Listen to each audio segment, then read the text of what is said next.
Welcome, friends. We're hoping that you can hear us clearly enough. If not, wave your hands and we will speak up and get closer to the mic. I'm Tobin Careau, and I've been asked to facilitate a spiritual poetry session today. We have a few folks here, and it is 10 o'clock, so we will get started, and as other people join us, they can benefit from the poetry that we hear.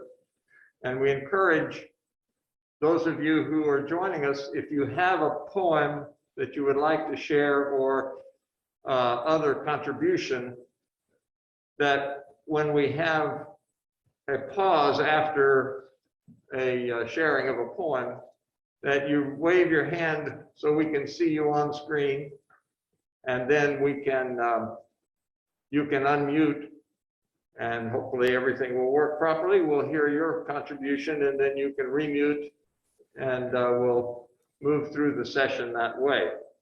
Do people know how to raise hand? There is, yeah, Terry, if you could give them that little instruction. Okay. Oh goodness, let's see, it appears to have changed. Oh dear. More? You know, this is awkward. I can't tell you how to raise your hand because they changed it on the interface and I can't find it. The alternative is the Zoom way, which means like this, raising it and with waving. an actual hand. It's That's quaint. under reactions, Terry, isn't it? Let's see. Oh, it is in reactions. They moved it. Yeah. That's much more convenient. There's a round kind of smiley face sort of button if you're on a PC that says reactions.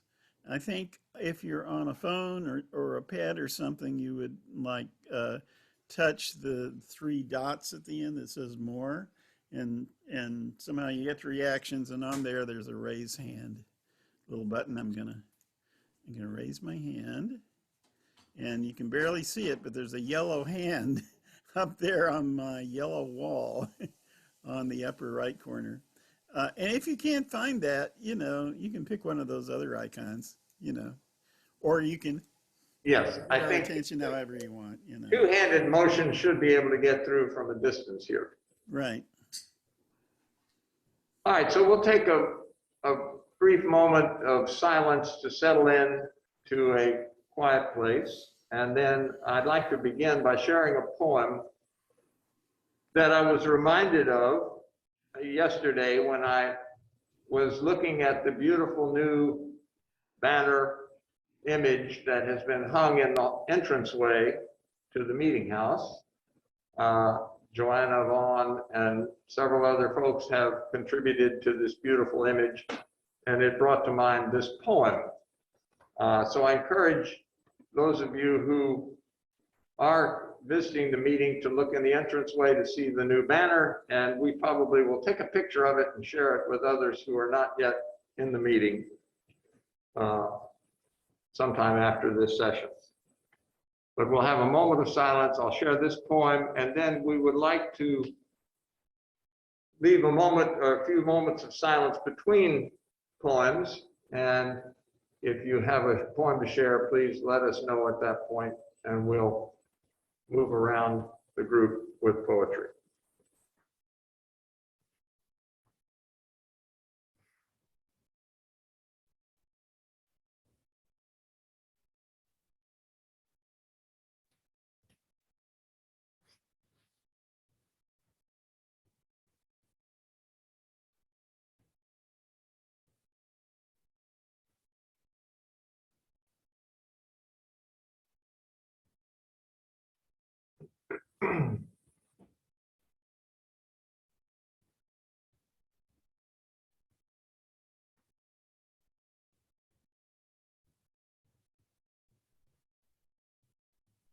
The poem that I would like to share is the first in a collection of poems that have come to me over the years of attending meeting. And I collected them, and I just brought some copies of that collection for the bookshelf or for the book table. And anyone who is interested can take a copy when they're here. The first poem is A Spark in the Darkness. A spark from an unknown source ignited this world to life. It abides in all living beings, even now, connecting us one to another. We each carry that animating flame for a while, our unbroken link to the very beginning of time. May we care for and honor that living force in ourselves, each other, and all of creation, that it may continue to grow and expand, bringing light and life into this world beyond our reach and our time.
I see a hand. Oh, Glenn, please. Oh, we can't hear you at the moment.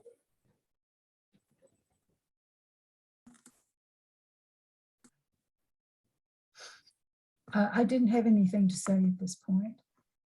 We can hear you now. Okay.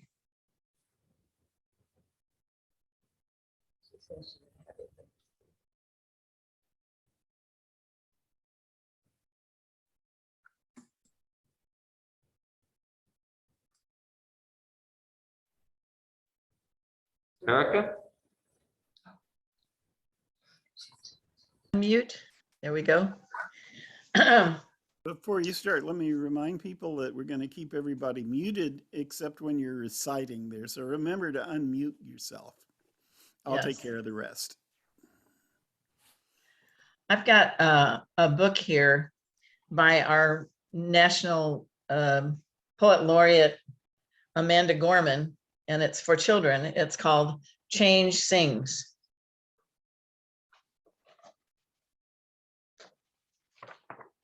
And the illustrations are beautiful, so I'm going to hold up some of them so you can see. I hear change humming in its loudest, proudest song. I don't fear change coming, and so I sing along. I scream with the skies of red and blue streamers. I dream with the cries of tried and true dreamers.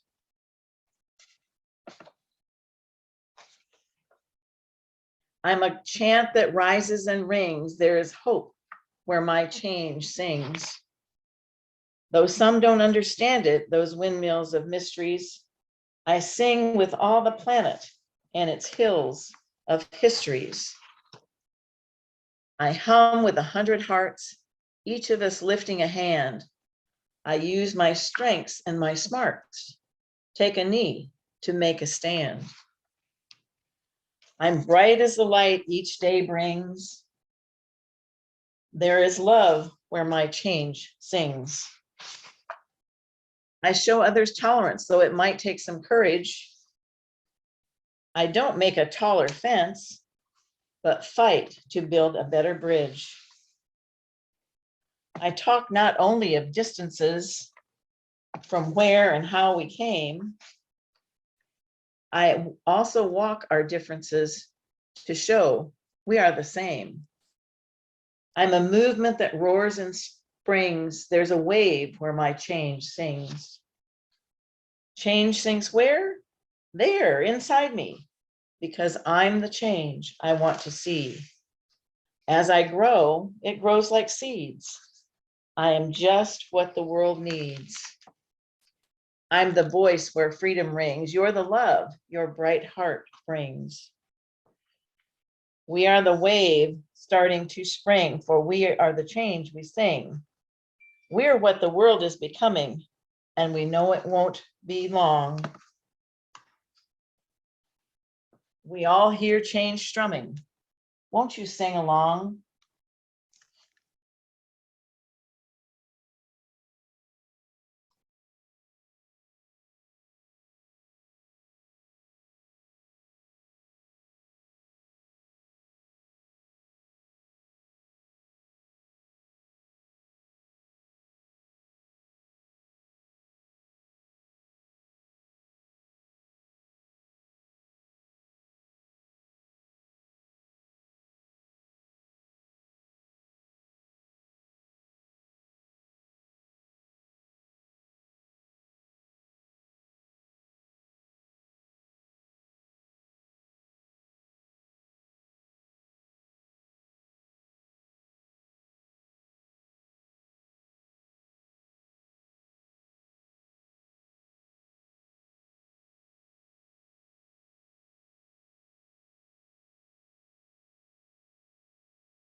Tobin? I don't know if you could see my little yellow hand.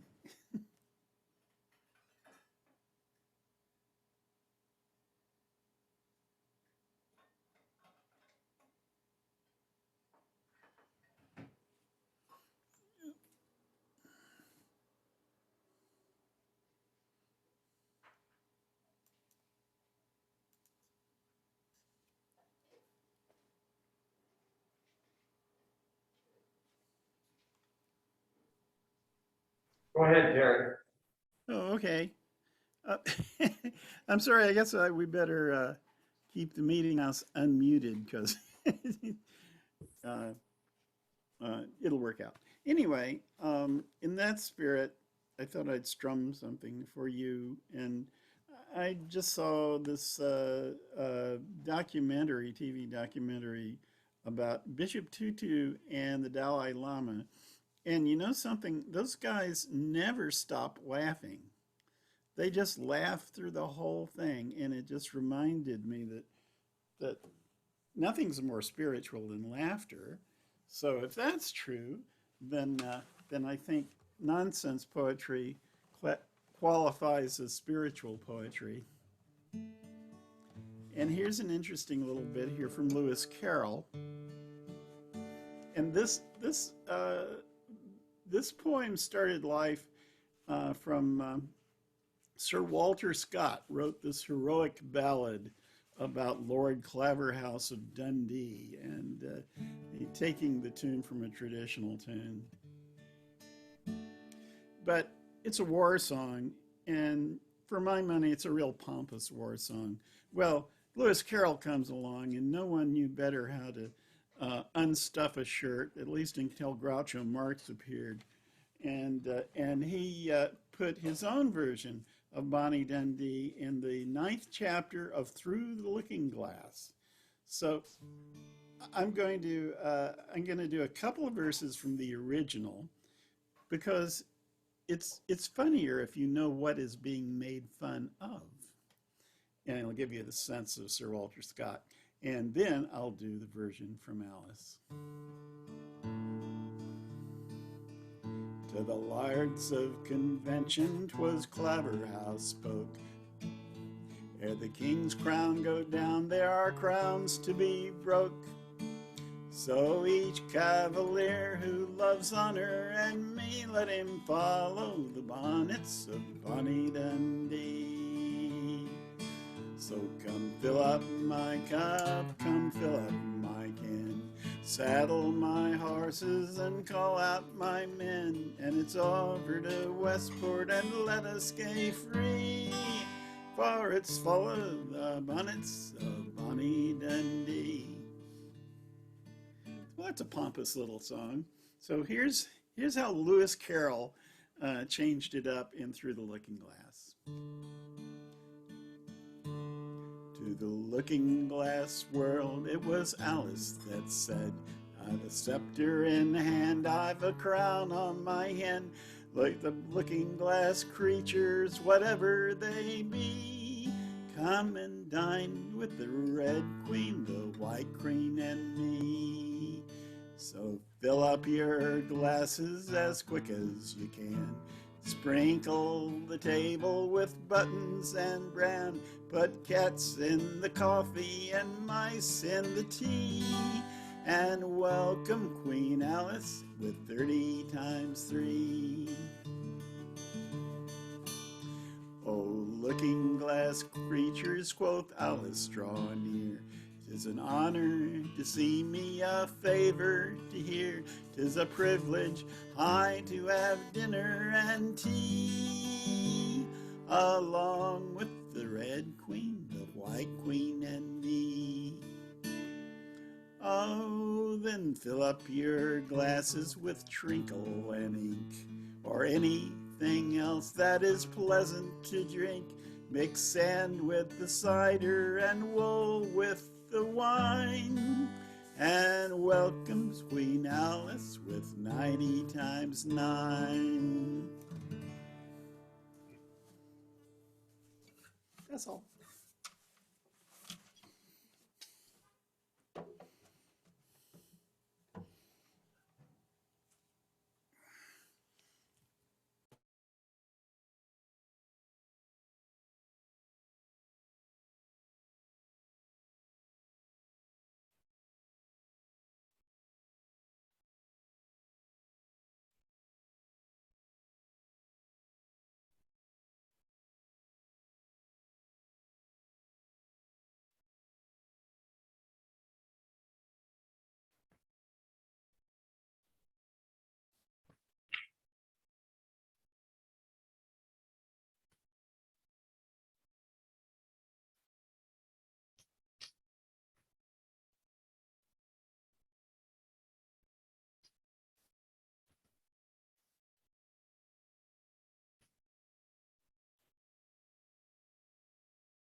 I see that Julian has his hand up, but before having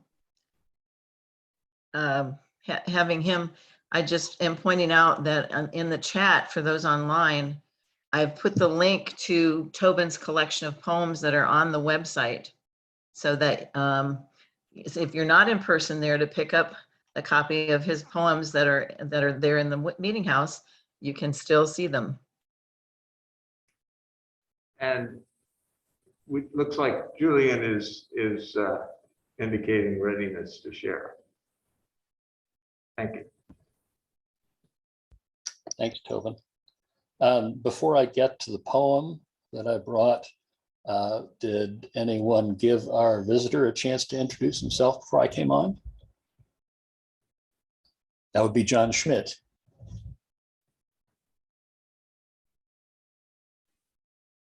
Hello, my name is John Schmidt. I'm in Wellington, New Zealand. Huh? I'm up early. Yeah, Wellington, New Zealand. Julian and I have known each other through violin making, and I'm a Quaker. We're at the Quaker facility here. We've got a meeting house and a center, an activity center, and then the residences. So I'm glad to be here. Glad you're here. It's Monday morning at 5 o'clock, but Welcome. good to see you guys. Julian got me started on John Woolman, reading John Woolman. And so I proposed that to my study group here. So we've done a little reading on John Woolman. We're going to do more. Welcome. Wonderful. Thank you. So glad John is here. Just by way of preface, I know we all travel our own paths in our own seasons to poetry. And I've always thought that one of the most wonderful bequests of my father to me was an interest in and appreciation for poetry. We used to sit in his assisted living cottage and read from good poems by Garrison Keillor to each other. And then in looking for something for today, I realized that no, my first exposure to poetry in my home that I can remember is through spirituals. And my parents would play LPs of spirituals, and that's what we went to sleep by. So I've chosen appropriately a spiritual. I'm not going to sing, unlike Terry. I can't sing worth a ding dong. But it's in this book from the Library of America called American Religious Poems, which is a wonderful collection. So the spiritual lyrics of which I wanted to read is The Wayfaring Stranger, which has always been a favorite of mine. Sorry, I should have marked it.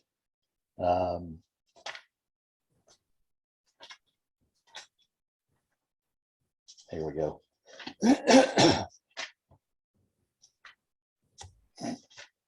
There, poor wayfaring stranger is the actual title. I'm a poor wayfaring stranger while traveling through this world of woe. Yet there's no sickness, toil, or danger in that bright world to which I go.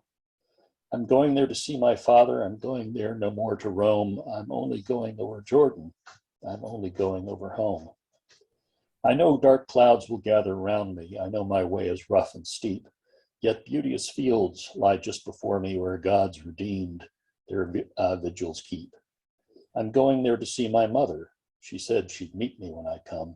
I'm only going over Jordan. I'm only going over home. I'll soon be freed from every trial, my body sleep in the churchyard. I'll drop the cross of self-denial and enter on my great reward. I'm going there to see my classmates who've gone before me one by one. I'm only going over Jordan. I'm only going over home. I want to wear a crown of glory when I get home on that good land. I want to shout salvation's story in concert with the blood-washed band. I'm going there to see my Savior, to sing his praise forevermore. I'm only going over Jordan. I'm only going over home.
like to share one other poem that resonates with Quakers, I think, and with journeying, but which comes from a very different culture. Rumi, the Persian poet, as translated by Coleman Barks. And the poem is, "Who says words with my mouth? All day I think about it, then at night I say it. Where did I come from and what am I supposed to be doing? I have no idea. My soul is from elsewhere, I'm sure of that, and I intend to end up back there. This drunkenness began in some other tavern. When I get back around to that place, I'll be completely sober. Meanwhile, I'm like a bird from another continent sitting in this aviary. The day is coming when I fly off. But who is it now in my ear who hears my voice? Who says words with my mouth? Who looks out with my eyes? What is the soul? I cannot stop asking. If I could taste one sip of an answer, I could break out of this prison for drunks. I didn't come here of my own accord, and I can't leave that way. Whoever brought me here will have to take me home. This poetry, I never know what I'm going to say. I don't plan it. When I'm outside the saying of it, I get very quiet and rarely speak at all.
Um, Since Tobin read a poem by Rumi, There's a poem by Rumi, which may be in this collection, I'm not sure. And this is to maybe give us a little more to laugh about. And since we know him in translation anyway, you can forgive me if I don't get the exact wording of the translation we have. They knock on my door. Come out, come out. The prophets are in the streets. They are prophesying. You have to be with us. Go away, I say. I'm feeling sick. I don't care if you're sick. Jesus is here and he wants to resurrect somebody.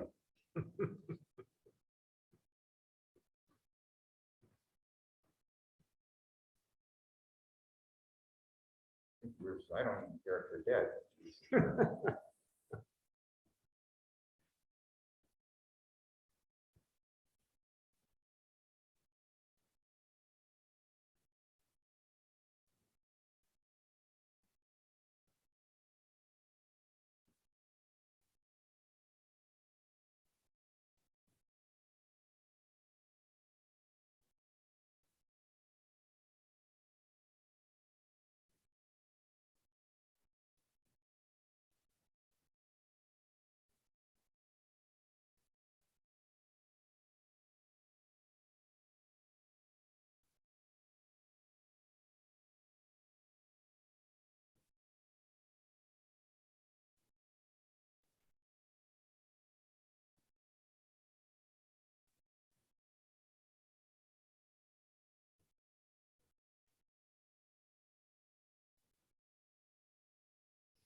I've been offered a beautiful book by Mary Oliver called Devotions.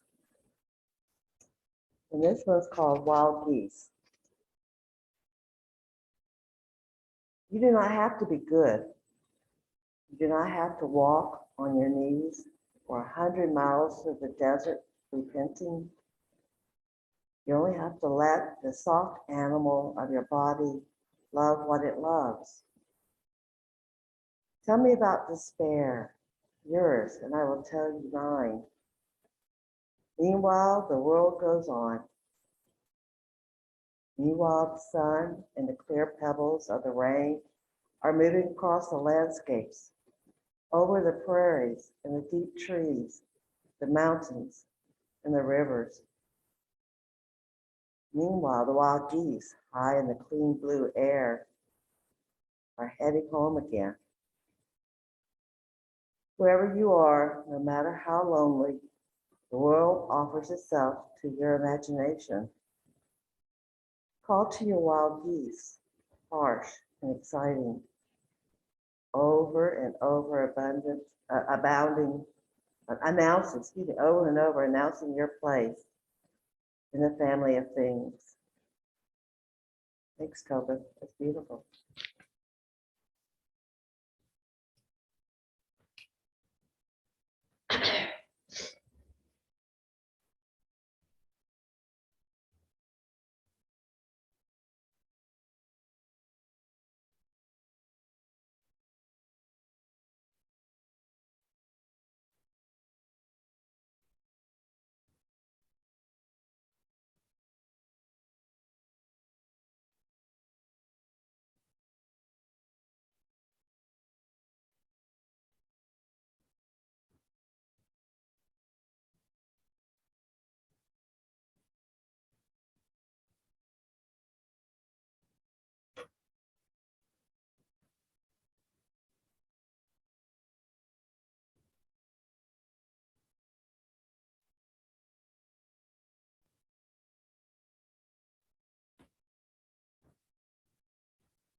If it be permitted to pour some vinegar into all of this,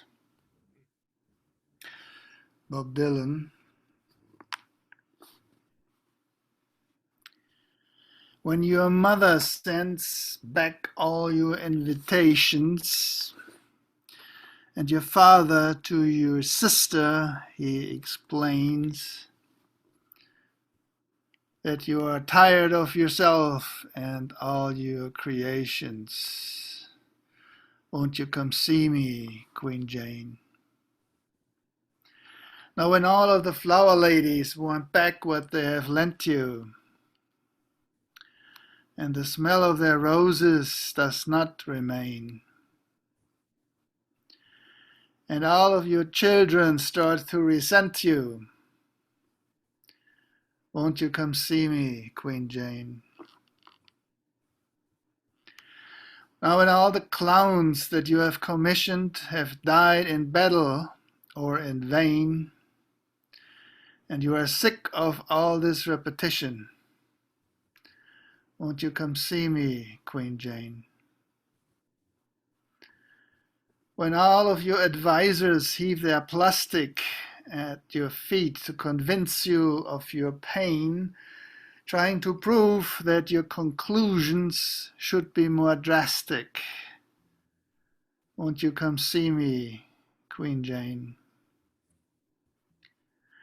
Now when all the bandits that you have turned your other cheek to all lay down their bandanas and complain, and you want somebody you don't have to speak to, won't you come see me, Queen Jane? Won't you come see me, Queen Jane? And Queen Jane will not come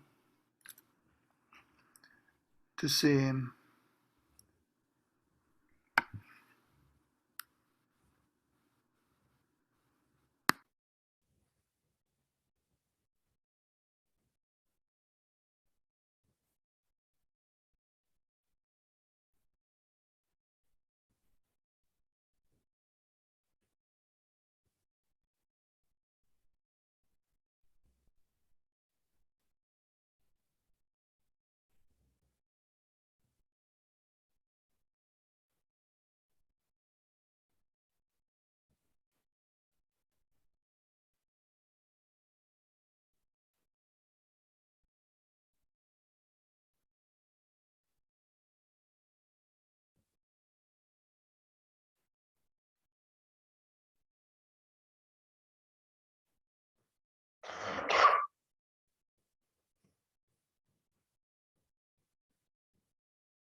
I guess this is a spoken word, because I made it up this morning on our way to meeting.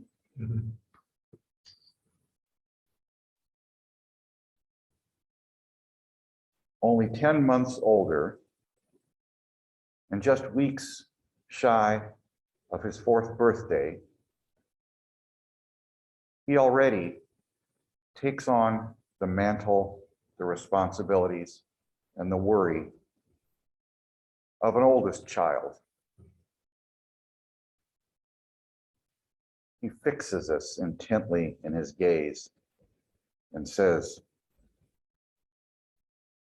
slowly and clearly so that we will understand, don't crash, don't run off the road. Howard, don't pull Galia's hair. Galia, don't pull Howard's hair. Thus admonished, warned, and blessed, we start our day.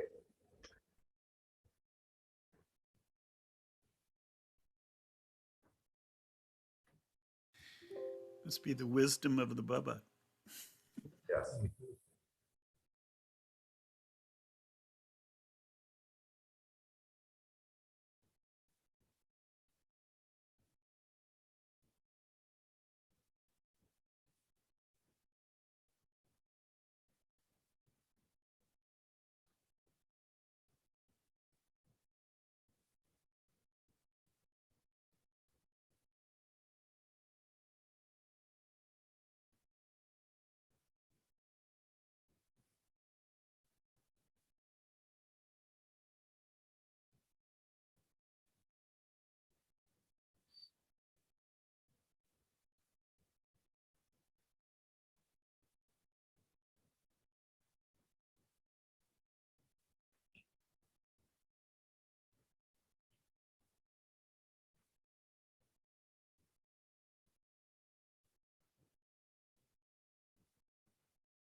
And I'd like to share one other poem from the Silence and Light collection that ties in with the themes of connecting and journeying and coming and leaving. It's called The Reality Is. One day I will be gone, as will you. And that will make no difference to the galaxies wheeling through the cosmos, to the cycle of seasons upon seasons to come, to the wind moving gently between the branches beyond the window, to the view from the porch of the hillside across the way. The earth will make its appointed rounds. The days and nights will continue their intimate dance. The community of creatures that buzz and hum, crawl and climb, swim and fly will continue on their way. I will no longer participate in the flow of life, yet I am here now, as are you. This reality is also true.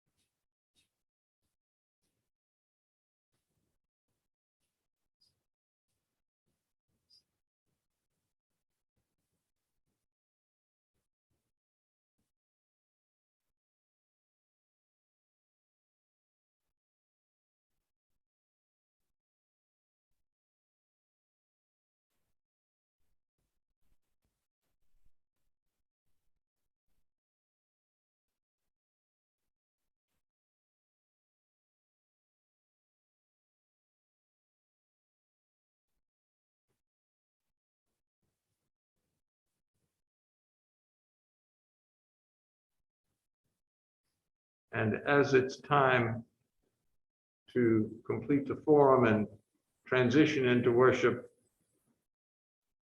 perhaps the inspiration and energy from these poems can be taken into our worship service. Thank you, friends.